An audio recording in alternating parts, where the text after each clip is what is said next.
Salut les amis de la nature. Petite vidéo ce matin. J'espère que le bruit des voitures nous dérangera pas trop. Je voudrais essayer de vous faire écouter le chant du loriot. Mais il est très loin, il est derrière, il est en arrière-plan sonore par rapport à d'autres oiseaux qui sont plus proches. Vous voyez là, il y a un petit qui vient de chanter, c'est pas ça.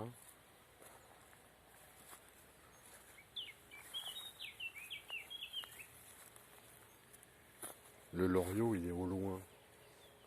Je l'entends souvent, mais j'ai jamais réussi à le voir pour l'instant. C'est un chant que j'ai longtemps cherché. J'avais ce chant en tête depuis 2 ans. J'avais même acheté des CD de reconnaissance d'oiseaux. J'ai cherché longtemps. Bon, puis après, j'ai pas trouvé. J'avais lâché l'affaire. Et par hasard, je suis retombé sur une vidéo d'un Hollandais, je pense, d'un Flamand en tout cas. Je sais pas s'il est belge ou hollandais, qui fait des très très belles vidéos d'oiseaux. Et donc j'avais regardé une petite vidéo où il en passait une trentaine en revue.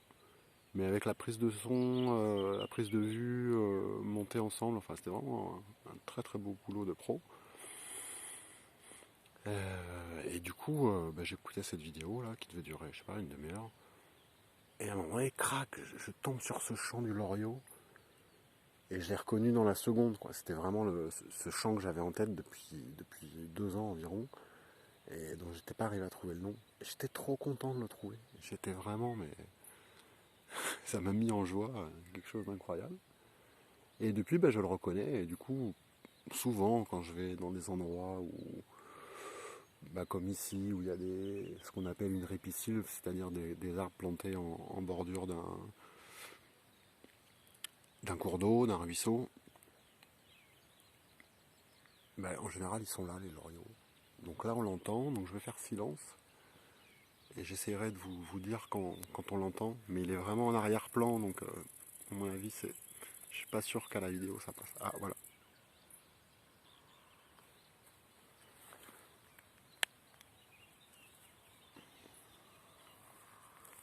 Pendant ce temps, je vais vous montrer les fourmis qui sont en train de déménager un nid. Ils avaient fait le nid dans mon sac de terreau. Donc là, j'ai mis en terre des petits pieds de tomates cerises. Et donc les fourmis, je sais pas ce qu'elles foutent, elles sont en train de déménager.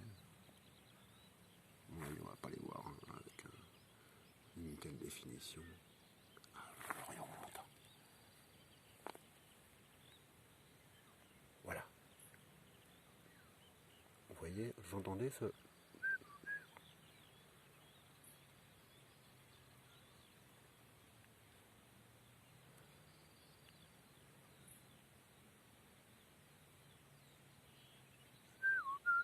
Ça, c'est moi.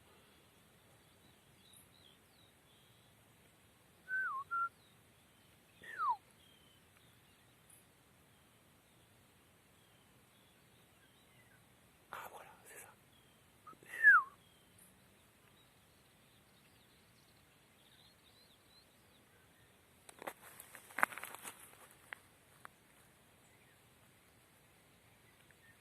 Et on l'entend.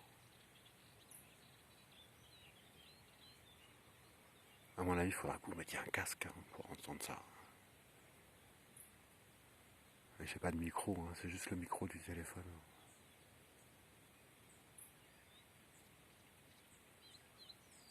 Vous voyez ce champ là qui est au fond, qui est derrière? Il est loin, il est derrière la ripisylve, là, je sais pas où il est. C'est dans le bosquet, dans le champ derrière. Il y a un champ de blé derrière. Il est peut-être là-haut. Des fois, il vient dans la friche là à côté. Vous voyez, ça c'est mon terrain. Où l'herbe est un peu rase là. Et à côté, c'est une friche qui doit avoir 30-40 ans à peu près, où la nature a repris ses droits, on va dire. Donc, vous voyez, les genêts, ils font 3 mètres de haut, 4 mètres. Moi, j'ai un seul genêt là, qui fait à peine 2 mètres là-bas. Non, j'en ai un deuxième plus haut là-bas.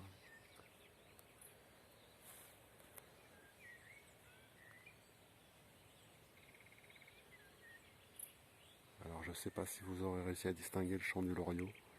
C'est assez ténu, mais il est très caractéristique, hein. Il a vraiment une sonorité particulière. Il est un peu plus grave que les chants des petits oiseaux qui sont souvent plus aigus. Je crois qu'il fait partie de la famille des merles, le loriot.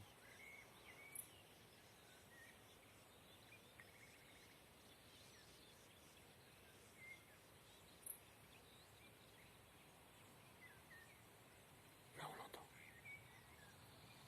Il y a une voiture qui passe.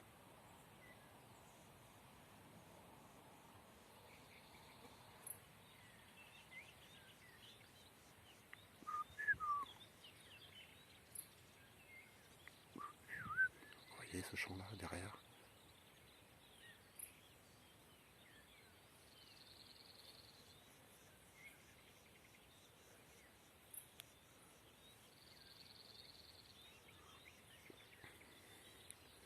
Depuis le début, je veux faire une vidéo aussi de... Je voudrais vous montrer ce qui se passe sur 1 mètre carré de terre. C'est un monde à part entière, c'est un univers à part entière, c'est incroyable. On peut regarder 1 mètre carré. Moi, au début, je voulais même faire 10 cm². Rien que sur 10 cm², le nombre d'espèces animales et végétales, c'est incroyable. Bon, là, il y a un peu de voitures qui passent, on est samedi matin.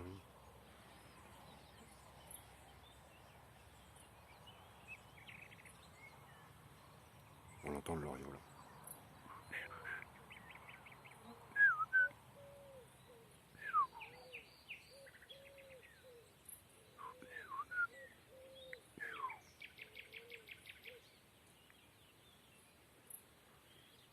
Bon, bah les amis de la nature, j'espère que le chant du loriot vous aura fait plaisir. Par rapport à ma première vidéo, je cherchais une espèce d'apiacée. Alors je pense que c'est ces grandes fleurs roses du coup. Mais en même temps, quand ça sèche, ça va pas faire des ombelles qui vont sécher. Donc je n'ai pas résolu la question. Vous voyez ces jolies fleurs roses là qu'il y a partout sur le terrain. Je vais essayer de vous montrer. Mais c'est pas ça qui sèche à l'automne, qui reste debout à l'automne, puisque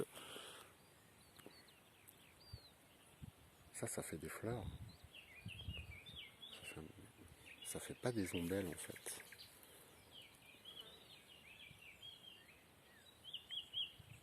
Donc ça, j'ai trouvé l'espèce. Je me souviens plus là. Du coup, c'est pas du tout une apiacée.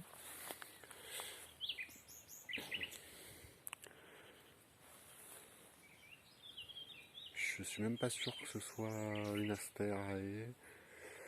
Je me souviens plus. Je mettrai le nom en titre. Donc là, il y a des oiseaux au premier plan. Il y a toujours le loriot derrière. Les bambous continuent à bien pousser. En ce moment, il pleut, il fait chaud. Le temps est parfait. Peut-être que j'arriverai à dénicher un petit orvet.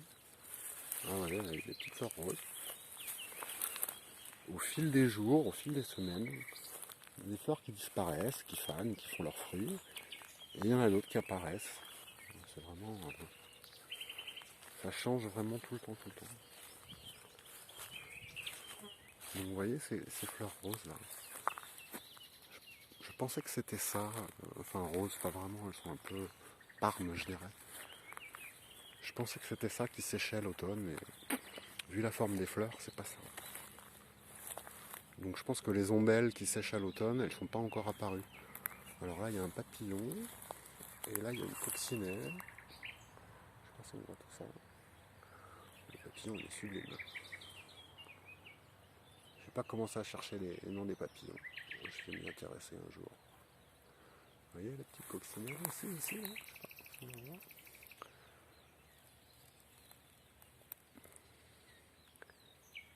Je pense qu'on la voit. Moi je la vois là à travers l'écran. Hop, elle descend. Il est où le papillon?